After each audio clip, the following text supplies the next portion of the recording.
Hey everybody, welcome to my channel. I'm Lucy.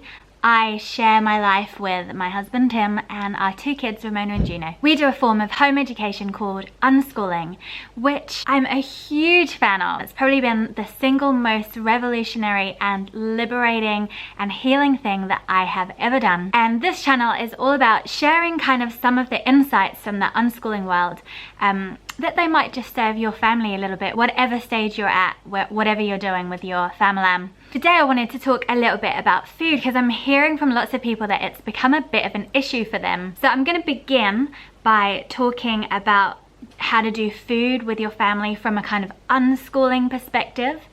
But if you're wanting some super hard, good, cold, practical advice about issues such as feeling like you're just making food all day for your children, feeling like they're eating you out of house and home, those kind of things, stay tuned because I am going to get onto those in just a few minutes. And remember to hit subscribe if you're enjoying these videos because there's some goodies coming up. Now, I had an eating disorder for much of my teenage years, like all of my teenage years. For around 7 years I was really deeply struggling with this. So when I became a parent, I became so committed to not passing on those kind of food issues to my kids. So I went on a really big kind of research journey about how I can basically make sure that my kid doesn't have a disordered relationship with eating, even in kind of small ways, let alone big kind of mental health stuff. One of the books that I found so helpful and so liberating was a little tiny super short book by a health researcher called Matt Stone, and it's called Food Ninjas. Some of you might not like his writing style, but I actually find it really quite entertaining. It really resonated with me and what I had kind of learned about the unschooling philosophy, because this was like way back. This was when my child was sort of 1 and just beginning to eat really. And one of the main principles from that book is that our main job as parents is to trust our children with what they want to eat. That if we can keep our children in touch with their instincts around food, that is going to be the #1 thing that will serve them for the rest of their life. And how we do that is basically approach food from a totally neutral perspective. So we don't label food as good or bad. We don't force children to eat something or kind of coerce them to eat something by rewarding with something else. So saying something like, if you eat 1 more piece of broccoli, then we can have ice cream for dessert. With that kind of prompt, you're setting broccoli and vegetables up as being a kind of like bad food that your children just have to like, ugh. And ice cream as being the great big treat, the great big reward. Whereas what you the ideal scenario is for your child to give or take broccoli or ice cream according to what she feels her body needs. And some of you might be thinking, my child never needs ice cream.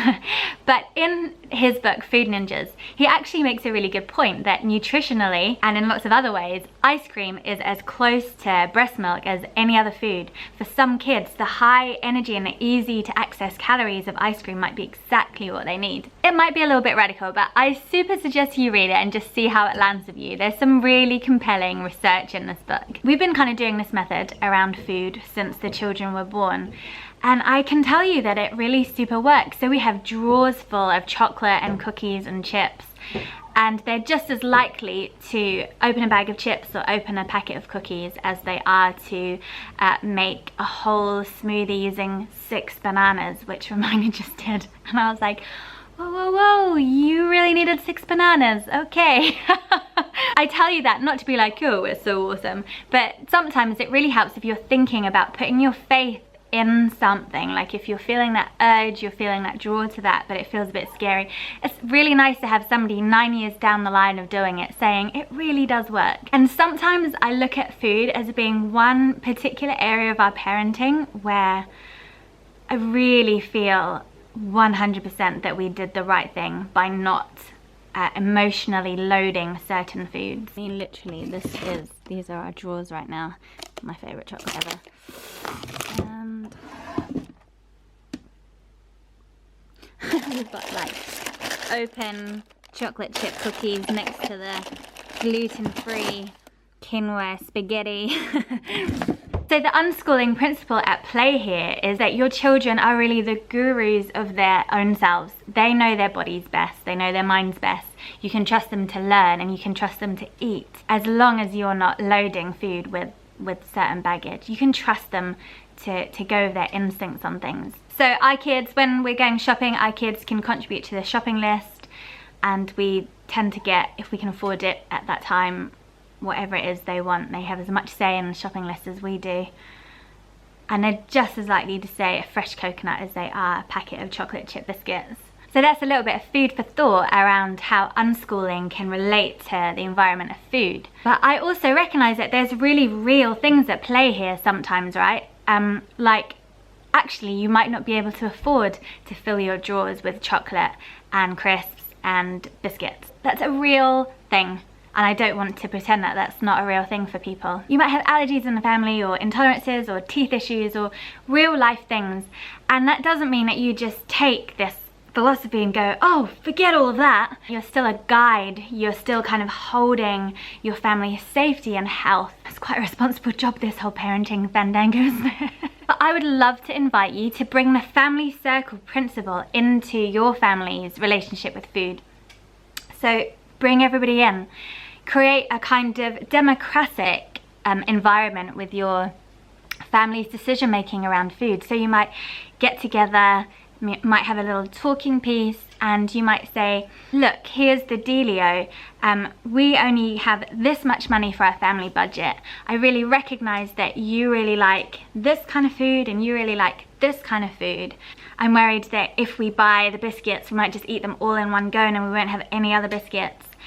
How can we maybe get around this? And so you kind of just outline the problem, and then you invite everybody to contribute ideas. And there might be all sorts of ideas that you come up with for how to manage your food budget and manage what the kids need to eat. It might be that you have some foods that are a little bit more expensive and you have them at set times, and then there's like a bunch of food, just like apples and bread, that your kids can access whenever they want. You'll be really amazed if you trust your kids how they can really come up with some creative solutions to your family's problem. Perhaps you really have a strong sense about the way something needs to go, and you can use a family meeting for that as well. You can sit down and you can say, I'm really feeling this. This is a boundary that I think I really need to hold here.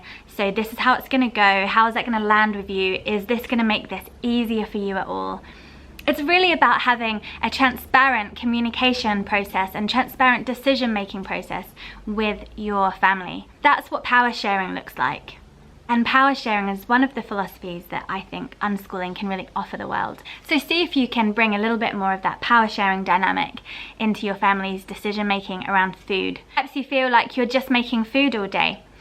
There's a couple ways around this. You can just say, I'm not gonna make food all day. And then you can have, say, a drawer with easy to access snacks that your kids can make or help themselves to. Or you might do a lunchbox just like you do at school, and you might say, here's your food for the day, you can eat it whenever you want, when it's gone, basically time for dinner. Or my friend Poppy, my beautiful friend Poppy, she has just started something with her family. She has a 5-year-old and a 10-year-old and her husband, and they have done a weekly menu and they split up the meals. So every person in their family takes a meal and cooks it from scratch and shares it.